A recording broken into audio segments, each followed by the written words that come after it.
안녕하십니까.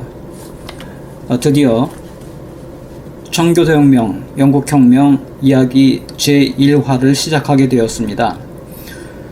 먼저 첫 번째 순서에서는 영국혁명을 이해하기 위해서 먼저 그 지리 혹은 공간적인 상황을 먼저 이해할 수 있는 시간을 갖도록 하겠습니다. 사건의 전개 과정을 이해하기 위해서는 아무래도 그 상황적인 이해가 필요한 부분이 있는데, 특히 이 화이트홀 스트리트와 웨스트민스터 광장 이쪽을 중심으로 해서 지리적으로 어떤 환경이었는지를 알고 가는 것이 사건을 이해하는 데도 도움이 될 것이라고 생각합니다. 먼저 국가적인 환경부터 보면 영국은 본래 4개의 왕국으로 이루어져 있습니다. 그래서 대표적인 국가로 잉글랜드가 있고, 지도상에서 보면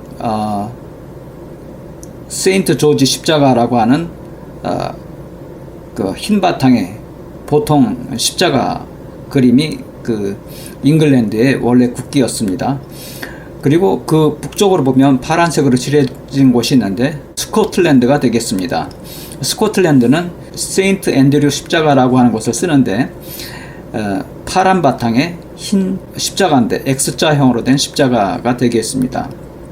그리고 바다 건너편에 큰 섬이 보이는데 큰 섬이 바로 아일랜드가 되겠습니다. 그런데 이제 과거에는 아일랜드 전체가 그 잉글랜드 지배하에 있었지만, 지금은 녹색으로 칠해진 곳인 노던 아일랜드만 현재 브리튼에 속해 있고, 그 나머지 부분은 에일의 공화국으로 독립되어 있습니다. 그리고 빨간 잉글랜드 지도 옆에 노란색처럼 보이는 그 부분이 있는데, 여기가 웨일즈가 되겠습니다. 웨일즈는 영국의 유명한 아도왕의 전설을 태동하고 있는 곳입니다. 다른 그 세 왕국과 다르게 흰색과 녹색 바탕에 붉은색 용이 그려진 것이 웨일즈의 국기가 되겠습니다. 그래서 유니언 잭은 잉글랜드, 스코틀랜드, 아일랜드 세 십자가가 다 표현이 되어 있는데 웨일즈만 여기서 빠져 있는 모양이 되겠습니다. 그러면 이제 화이트홀 스트리트 이야기로 넘어가도록 하겠습니다. 화이트홀 스트리트는 지금 보시는 그림에서처럼 빨간색으로 위에서 아래로 그려진 부분이 바로 화이트홀 스트리트가 되겠습니다. 그래서 꼭대기로 올라가면 트라팔가 광장이라고 하는 광장이 나옵니다. 이 트라팔가 광장은 1805년 프랑스 나폴레옹의 해군을 무찌른 트라팔가 해전을 기념하여 붙여진 이름입니다. 그리고 이 광장에 트라팔가 해전에서 전사한 넬슨 제독 기념상을 무려 50m 높이에 만들어서 모두 우러러볼 수 있게 했습니다. 그리고 이 화이트홀 팰리스 이야기로 돌아가 보면, 화이트홀 팰리스는 오늘날 영국 의회 의사당과 유명한 시계탑 빅벤이 있는 곳의 길 건너편에 있었습니다. 이 왕국은 1530년부터 1698년까지 있었습니다. 그러니까 헨리 8세 때부터 명예혁명 얼마 후까지 잉글랜드의 왕궁이었다가 대화재로 사라졌습니다. 오늘날 그 자리에는 웨스트민스터 지하철역, 그리고 의회 관련 건물, 영국 국방부 등이 들어섰습니다.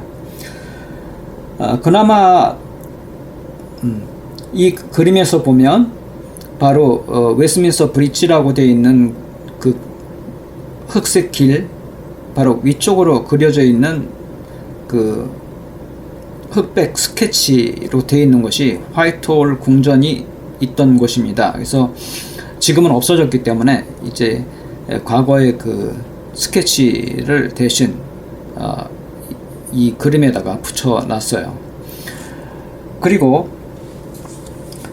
그 1698년에 이 화이트홀 팰리스가 그 대화재로 소실이 됐는데, 그나마도 다행인 것은 그 별관처럼 있었던 뱅퀴팅 하우스, 그러니까 우리말로 하면 연회실이 되겠죠. 그래서 이 뱅퀴팅 하우스가 남아 있습니다. 그래서 여기 그림에서 보시는 바와 같이 그 왼쪽에는 기병대 건물이 있고 오른쪽에 뱅퀴팅 하우스가 이렇게 서로 마주보는 형식으로 두 개의 건물이 있습니다. 그리고 그 길을 따라서 아래쪽으로 내려오다 보면 바로 옆에 다우닝가라고 하는 영국 정치 1번지라고 이렇게 잘 알려진 바로 수상 관저와 그리고 강요들의 집무실이 있는 다우닝가가 이곳에 자리하고 있습니다. 결국 이 화이트홀 스트리트는 17세기 이래로 지금까지도 영국의 정치 문제에 있어서 매우 중요한 위치를 차지하고 있는 거리가 되겠습니다. 그래서 주변에는 개인 그 주택 같은 것들은 거의 없고 대부분이 관공서가 자리 잡은 곳이기도 합니다. 이 그림은 이제 앞에서 본 것처럼 보았던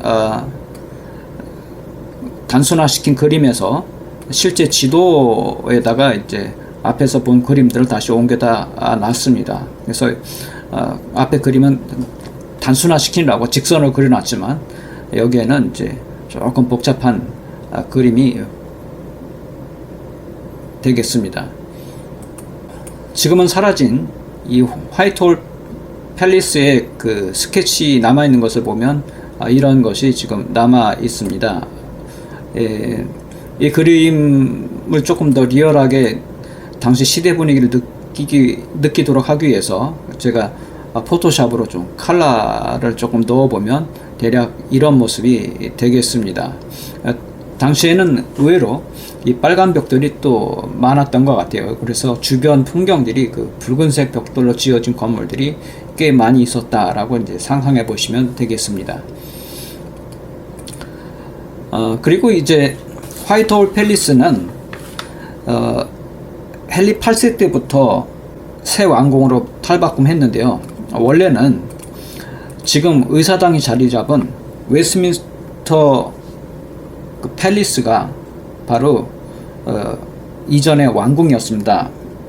그런데 바로 이 웨스트민스터 궁도 헨리 8세 때에 화재가 발생을 해서 건물을 쓸 수가 없게 됐습니다. 그래서 헨리 8세가 울지 추기경이 사용하고 있던 관공서 건물을 왕궁으로 이제 리모델링하는 방식으로 해서 그리고 증축하고 해서 왕궁으로 이제 삼았던 것입니다. 그리고 지금 보시는 그림은 H. 브루어의 그 추측도입니다. 그래서 1884년에 있던 그 사람이 16세기의 웨스트민스터 궁을 추측해서 그려본 그림입니다. 그래서 지금의 웨스트민스터 의사당과 다릅니다. 그러니까 과거에는 왕궁이었기 때문에 템즈강 쪽으로 그 정원이 가꿔져 있었고, 그래서 그 개방된 공간이 있었던 것이죠. 하지만 오늘날 그 영국 의회 의사당은 그 다른 사진에서 보시는 것처럼 강에서 보면 그냥 벽처럼 위로 쭉 건물이 올라간 것을 볼 수가 있겠습니다. 그리고 그 웨스트민스터 궁 뒤편에 보면 바로 오늘날까지 남아있는 웨스트민스터 사원이 그 뒤에 있습니다. 그리고 웨스트민스터 팰리스가 있던 길을 다시 한번 구체적으로 보면 원작자는 아마 존 스토어라고 하는 사람의 그 그림일 것으로 알려져 있는데, 우리에게 전달된 것은 이 존 마우로라고 하는 판화 작가를 통해서 그 그림이 이제 공개됐습니다. 그래서 이 1740년의 화이트홀 스트리트 전경을 이렇게 보여주고 있습니다. 그래서 이 화이트홀 스트리트의 1740년, 이미 화이트홀 팰리스가 불타서 없어진 때이지만 그 이후에 남아있는 거리 모습을 이 그림을 통해서 볼 수가 있습니다. 이 그림에서 보면 그 가운데 왼쪽으로 보면 바로 뱅퀴팅 하우스가 1622년에서부터 현재까지 이렇게 지어져 있다라고 제가 표시를 해 놨습니다. 그리고 이제 오른쪽으로 보면 홀바인 게이트라고 하는 건축물이 있는데요.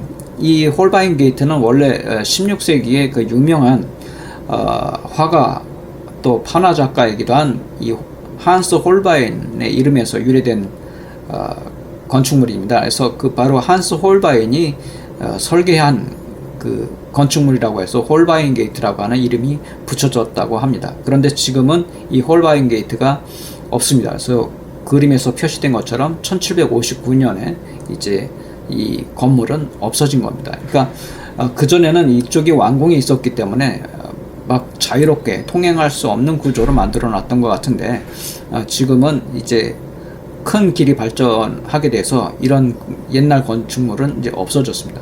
그리고 그림 오른쪽에 이렇게 그 화살표 그려진 곳인데 바로 거기에는 기병대가 예나 지금이나 자리를 잡고 있는 곳이 되겠습니다. 이 그림에서도 보면 주변이 빨간 벽돌로 이렇게 지어져 있는 것을 확인하실 수가 있겠습니다.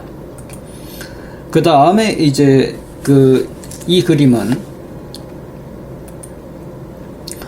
웨스트민스터 광장 방향에서 본 그 뱅키팅 하우스 쪽 건물입니다. 그러니까 아까와 다르게 정반대 방향에서 본 그 뱅키팅 하우스의 모습이 되겠습니다. 그래서 여기에서는 왼쪽으로 홀바인 게이트가 있고 그 다음에 가운데쯤에 뱅키팅 하우스가 그려져 있는 것을 볼 수가 있습니다. 그래서 이 그림은 1747년 이 남쪽에서 본 화이트홀 궁정인데 이 궁정 쪽에 정원들이 있는 것을 이제 이 그림상에서 확인할 수 있는데 17세기 그 정원 모습하고는 다른 모습이라고는 하겠습니다만 대략적으로 그 윤곽을 엿볼 수 있다고 하겠습니다. 그래서 화이트홀 팰리스 모습을 이렇게 지켜본다면 하늘에서 지켜본 모습은 이런 모습이 대략 되겠습니다. 그래서 맨 아래는 템즈강이 흐르는 것을 볼 수가 있겠고 그 템즈강 주변에는 건물들이 있고 그 건물들 위쪽으로 이제 넓은 정원이 있고 그리고 이제 아까 보신 바와 같이 한스 홀바인 게이트가 있는 그쪽 지점에서 그 오른쪽으로 쭉 이어져 가는 그 대로가 있습니다.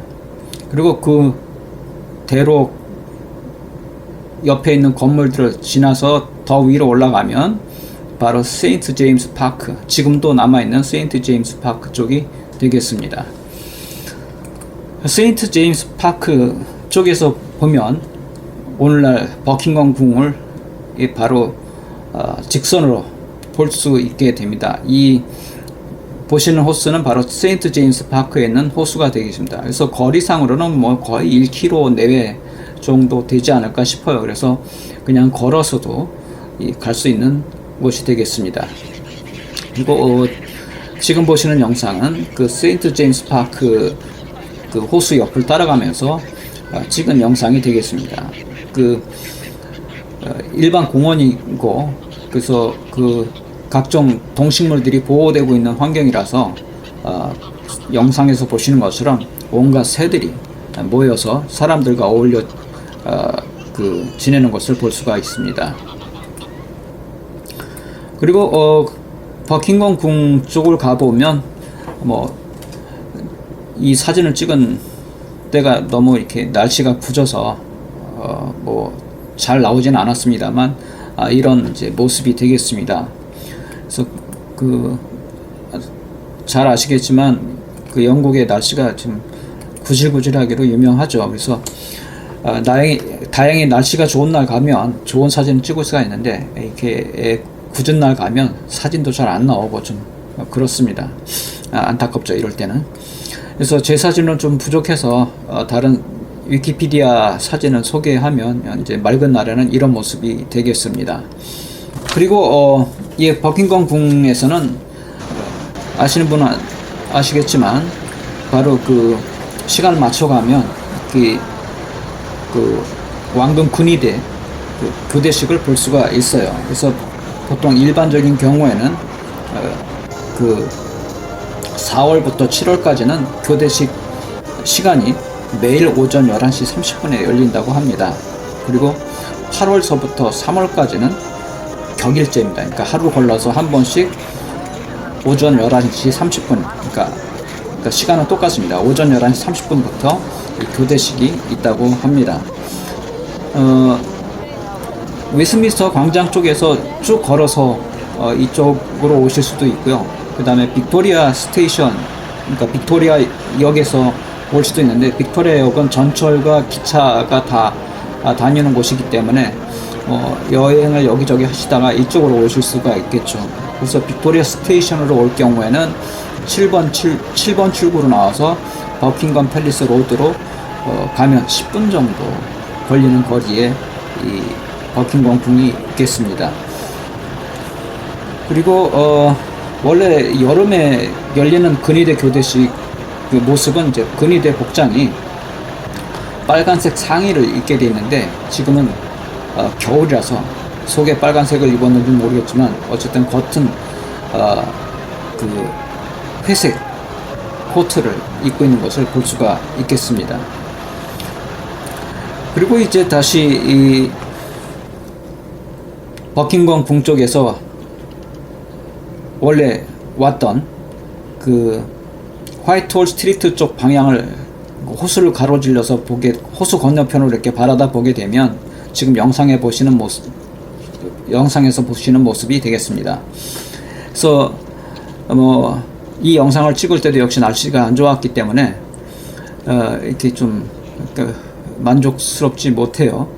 이제 그래서 그리고 겨울이기 때문에, 이 찍은 시기가 겨울이기 때문에 아무래도 푸른 이런 나무도 없고 그러니까 조금 뭐랄까요, 조금 얼씬년스러운데 여름에 보면 훨씬 좀 다른 모습입니다. 그래서 여름 사진을 소개하면 이제 이런 모습이 되겠습니다. 그래서 큰 길, 그러니까 화이트홀 스트리트 쪽에서는 사실 고풍스러운 건물들의 지붕들을 볼 수가 없는데, 이쪽 뒤에서 보면 이 고풍스러운 건물들의 지붕 모습을 제대로 볼 수가 있어요. 그래서 여전히 오래된 왕국의 모습, 이런 느낌을 이제 이쪽에서 보시면 느낄 수가 있겠습니다. 예, 그리고 이제 다시 이 화이트홀 스트리트 방향으로 오시게 되면 이제 이 눈에 잘 띄는 것이 바로 기병대 건물이 되겠습니다. 그래서 이 기병대 건물은 17세기에도 이미 계속 있었어요. 그래서 17세기부터 있었던 건물인데, 물론 이제 아주 옛날 건물과 또 이후에 증축된 건물들이 계속 있어서 조금씩 모양은 계속 바뀌었겠지만 중심 건물은 꽤 역사가 깊어 보이는 걸로 알고 있습니다. 그리고 여기에서 이제 화이트홀 스트리트 방향을 보게 되면 이 핸드릭 당커라고 하는 이제 작가가 그려진 17세기 이 그림을 보면 역시 화이트홀 스트리트 방향의 뱅키팅 하우스가 가장 눈에 띄는 건물로 이렇게 높이 올라온 것을 볼 수 있어요. 그렇지만 나머지 왕궁 건물들은 이 그림에서도 그렇게 자세하게 보여지지는 않습니다. 조금 아쉬운 점이 있죠. 그리고 이 그림은 기병대 건물을 조금 더 왼쪽 방향으로 올라가서 이렇게 본 모습이 되겠습니다. 그래서 조금 위쪽에서는 이런 이제 각도로 이제 볼 수가 있게 된다라는 것이고, 지금도 저 앞쪽에는 그냥 기병대 연병장으로 쓰이기 때문에 넓은 황토 바닥이 그냥 남아 있습니다. 바로 이게 지금 현대 기병대의 모습이 되겠습니다. 그래서 그림 좀 전에 보신 그림에 보면 옛날 기병대 건물에는 빨간 벽돌 분위기가 좀 있어 보였는데, 여기에는 이제 대체로 하얀색으로 바뀌어져 있다는 것을 보실 수가 있을 겁니다. 예, 가까이서 보면 이제 이런 모습이 되겠습니다. 그래서 여기서 가운데 쪽에 조금 큰 통로, 이쪽을 따라서 들어가시면 여름의 경우에는 바로 이렇게 통로를 지키는 그 병사가 있습니다. 그래서 그림에서 많이 보는 그 장난감 병정 같은 그런 모습으로 이 통로에서 보초를 서고 있습니다. 그리고 이 통로를 따라서 기병대 정문으로 나오게 되면 이건 이제 겨울 모습인데요. 겨울의 경우에는 이렇게 빨간색 그 코트를 입은 기병대 대원이 말을 탄 채 그 정문을 지키고 있는 것을 볼 수가 있습니다. 주의 안내판이 있는데 보면 말이 차거나 물을 수가 있으니까 조심해달라, 뭐 이제 이렇게 그 안내 표지판을 붙여놨죠. 그리고 또 여기에서 또 이 그 병사들이 근무 교대식을 하는 것을 볼 수가 있어요. 그래서 이런 모습도 또 보실 수가 있습니다. 바로 이 기병대 건물 맞은편 쪽에 그 유서 깊은 뱅키팅 하우스가 이제 자리 잡고 있습니다. 이 뱅키팅 하우스는 1622년에 세워진 건물입니다. 그래서 당대 유명했던 잉글랜드 건축가 이니고 존스라고 하는 인물이 설계했습니다. 그 이니고 존스는 이탈리아의 팔라디움이라고 하는 건물에서 그 영향을 받았다고 합니다. 그리고 1630년대에는 당대 유명한 화가 루벤스가 초빙되어서 이 건물 안에 천정화를 그리게 되었습니다.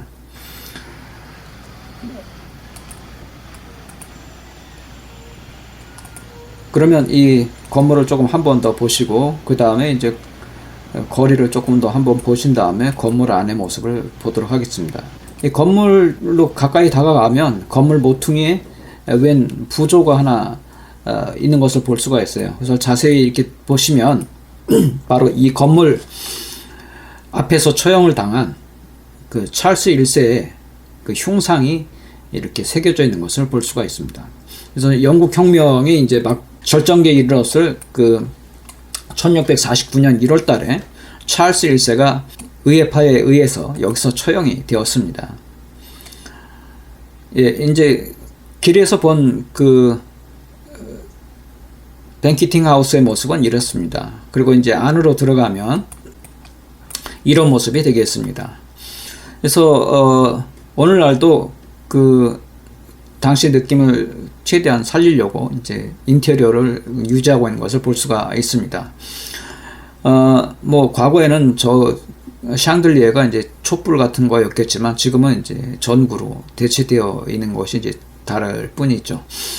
그리고 이제 이것도 겨울철의 그 실내 사진이라서 역시 그 사진이 아주 잘 나왔다고 보기는 좀 어려운 상황이 되겠습니다. 그래서 역시 이 사진도 다른 분이 찍은 조금 더 화냈을 때 찍은 사진을 보여드리면 이런 모습이 되겠습니다.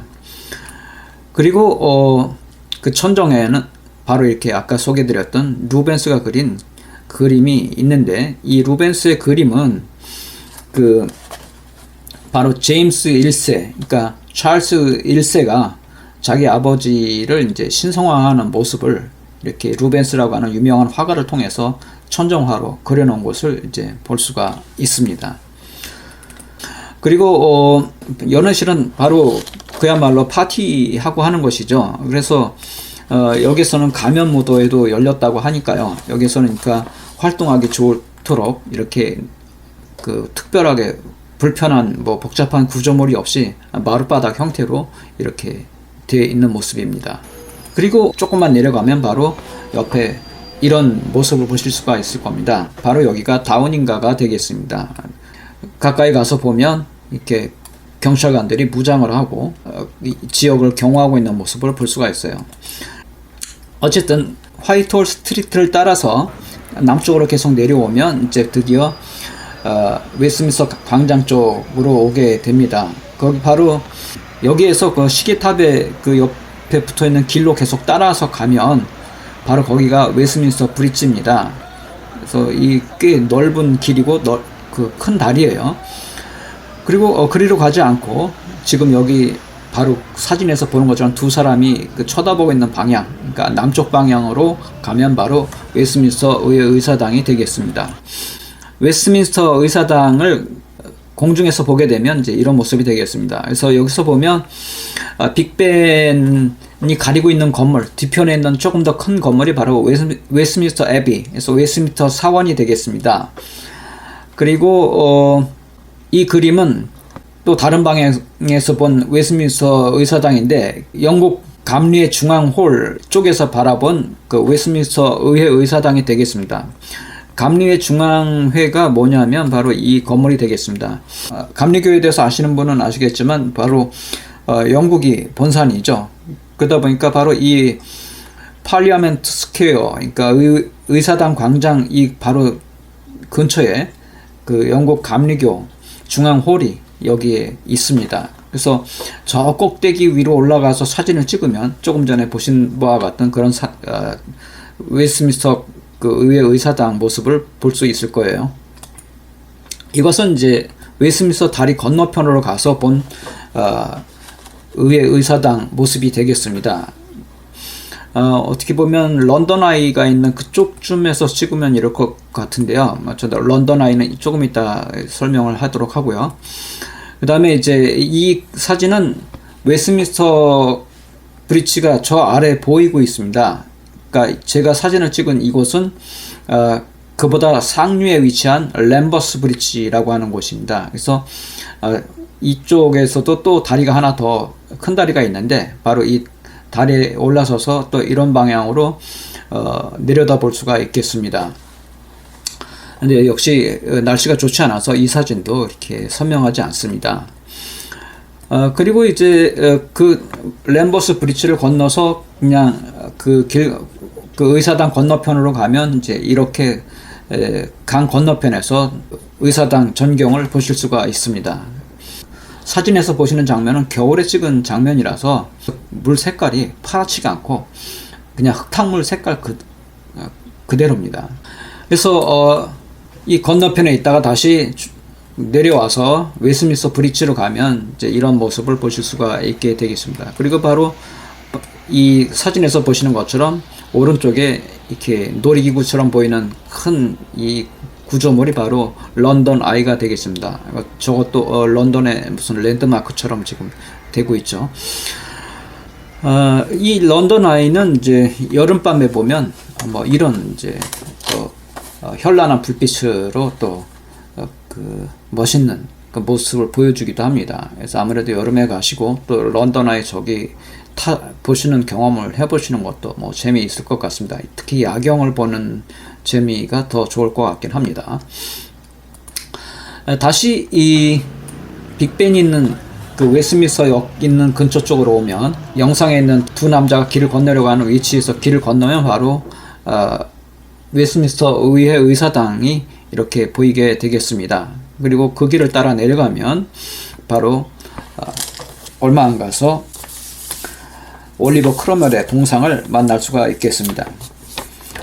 이 올리버 크로멜의 동상이 세워진 것은 1899년입니다. 이 크로멜 동상 설립 계기는 이렇다고 합니다. 때는 1894년 당시 자유당 수상이었던 로즈베리 경이 올리버 크로멜 탄생 300주기를 기념하기 위해 그의 동상을 웨스트민스터에 설립하자고 의회에 제안한 것으로 알려져 있습니다. 그러나 크로멜이 찰스 1세를 처형한 후 1649년, 1650년 2년간 가톨릭교가 주류를 이루고 있던 아일랜드 반란을 잔인하게 진압한 것을 문제시하고 있던 아일랜드 의원들이 이에 강력히 반발하였습니다. 그리고 잉글랜드 의원들은 크로멜이 찰스 1세의 처형을 주도했다는 점을 들어서 이 계획에 반발했습니다. 그래서 공금으로 이것을 세울 수가 없었는데 익명의 기부자가 기금을 출연하여 이 동상을 세우게 되었다고 합니다.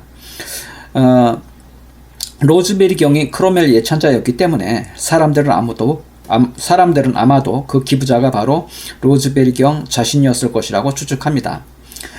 왜냐하면 로즈베리는 역대 수상들 가운데 솔즈베리, 파머스턴 이래로 가장 부유한 수상이었기 때문입니다. 어쨌든 그렇게 해서 1899년 11월 2일에 현재 자리에 이 동상이 세워지게 되었습니다. 그런데 로즈베리 경은 자유주의적 제국주의자였기 때문에 그가 이것을 추진한 것은 영국 혁명기 공화주의에 호감을 가졌다기보다는 실천적인 행동가로서 또 영웅의 한 사람으로서 크로멜을 좋게 생각했기 때문에 그랬을 것이라고 그 사람들이 추측하고 있습니다. 하모 토니 크로프트가 지적한 이 크로멜 동상의 모습은 한 손에는 칼을 그리고 한 손에는 영어 성경을 들고 있습니다. 그리고 머리를 숙이고 있는데 그것은 생각하고 있는 모습이라고 합니다. 그리고 이 동상 기단에는 두 마리의 사자가 있습니다. 사자는 사실 영국의 그 왕실을 상징하기도 하죠. 그리고 이 크로멜 동상을 지나서 쭉 내려오면 의사당 전경의 모습을 이렇게 볼 수가 있겠습니다. 그리고 이 사진에서도 나오지만 저기에 까맣게 무엇인가 세워져 있는 동상을 볼 수가 있는데 가까이 와서 보면 이런 모습이 되겠습니다. 이것은 바로 영국의 역사에서 전설적인 왕 리차드 1세의 동상입니다. 이 동상은 1860년에 세워진 것이라고 합니다. 그래서 지금의 의사당 모습은 그렇지만 브루어가 추측해서 그린 16세기 웨스트민스터 궁시대의 모습은 지금과는 많이 달랐던 모습이 되겠습니다. 그러나 어쨌든 지금의 의사당 건물 모습은 이제 여러분이 보시고 있는 이 모습이 되겠습니다. 그리고 이 사진에서 설명드린 바와 같이 바로 빅벤에 가려져 있는 뒤쪽의 건물, 그게 바로 웨스트민스터 애비, 웨스트민스터 사원이 되겠습니다. 웨스트민스터 사원은